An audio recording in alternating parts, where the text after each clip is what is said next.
ભાવનગર મહાનગરપાલિકાએ પ્રી મોન્સૂનની કામગીરી પાછળ લાખો રૂપિયા ખર્ચ કરવા છતાં શહેરના અનેક વિસ્તારોમાં ચોમાસાની સિઝન દરમિયાન ગટર ઉભરાવાની સમસ્યા થઈ છે। જોકે વરસાદે વિરામ લીધા બાદ પણ વગર ચોમાસે ચોમાસા જેવી સ્થિતિ ઊભી થઈ। શહેરના દાદરાનગર સત્યનારાયણ સોસાયટી વિસ્તારમાં જાહેર રોડ પર ડ્રેનેજના પાણીની રીલમછેલ થઈ છે અને જેને લીધે લોકોના ઘરની અંદર ડ્રેનેજના પાણી ઉભરાઈ ગયા છે, જેથી રોગચાળાનો ભય ઊભો થયો છે। અને અમારે અહીંયા પાણીની ગટરની સમસ્યા છે।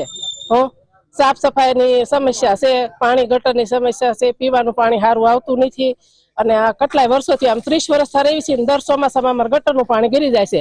પણ તો ચોમાસું નથી ને તોય ગટરનું પાણી હાલ્યું જાય છે। આ અમારે ગટરને સમસ્યા છે, આમ નામ કેટલા સમયથી હાલી જ જાય ગટર, કોઈ સારું કરતી નથી। જાય છે તોય કોઈ આવતું નથી। ફોન કરી તો રાતે આવે, રાતે હું અહીંયા હારી થાય, રાતે પાણી આવતું ન હોય।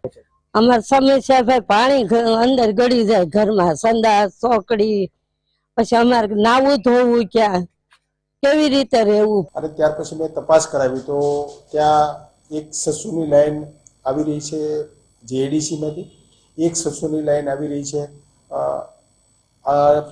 પાછળના વિસ્તારમાંથી, એટલે 600 ને 600 1200ની ડાયાની લાઈન આવી રહી છે। અને નિકાલ માટે થઈને જે વ્યવસ્થા આગળના ભાગમાં થવી જોઈએ એ અત્યારે ટેન્ડર પ્રોસેસમાં છે અને તાત્કાલિક ટેન્ડર પરામર્શ આપીને ટેન્ડર પ્રોસેસ પૂરી કરી જેવું ચોમાસું પૂરું થશે તરત જ તેનાનું કામ કરવામાં આવશે। ભાવનગર શહેરના હાદાનગર વિસ્તારમાં આવેલી સત્યનારાયણ એક સોસાયટી છે, જે સોસાયટીની હાલત આપણે બતાવવા માંગે છે। અહીંના લોકોને રહેવું ખૂબ જ મુશ્કેલ બન્યું છે, કારણ કે વગર ચોમાસા જેવો માહોલ છે ત્યાં વિસ્તારમાં જોવા મળી રહ્યો છે।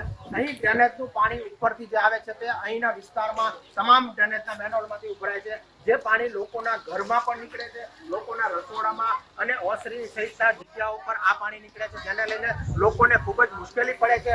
સાથે જ આ પાણી પીવાના પાણીમાં પણ ભળી જતા લોકોને રોગચાળાનો પણ ભય ફેલાયો છે। જે પ્રકારે આ જે પાણીની સમસ્યા છે તેને લઈને અહીંના સ્થાનિક લોકો દ્વારા જે જણાવ્યું કે અનેકવાર મહાનગરપાલિકામાં ઓનલાઈન રજૂઆત કરી અને સાથે જ રિપેરિંગ કરવા આવે છે, પરંતુ કોઈ નક્કર કામગીરી કરવામાં નથી આવતી, જેને લીધે અહીંના લોકો છે તે પરેશાન થઈ રહ્યા છે।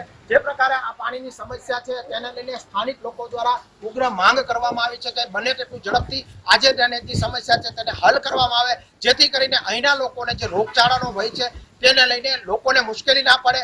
જોકે અહીંના લોકો દ્વારા છેલ્લા 5 વર્ષથી આ સમસ્યા હોવાનું જણાવ્યું છે, તો તંત્રની ઘોર નિંદ્રા છે, તે હવે ક્યારે પૂરી થશે તે જોવું રહ્યું। અલ્પેશ ડાભી, TV 13 ગુજરાતી, ભાવનગર।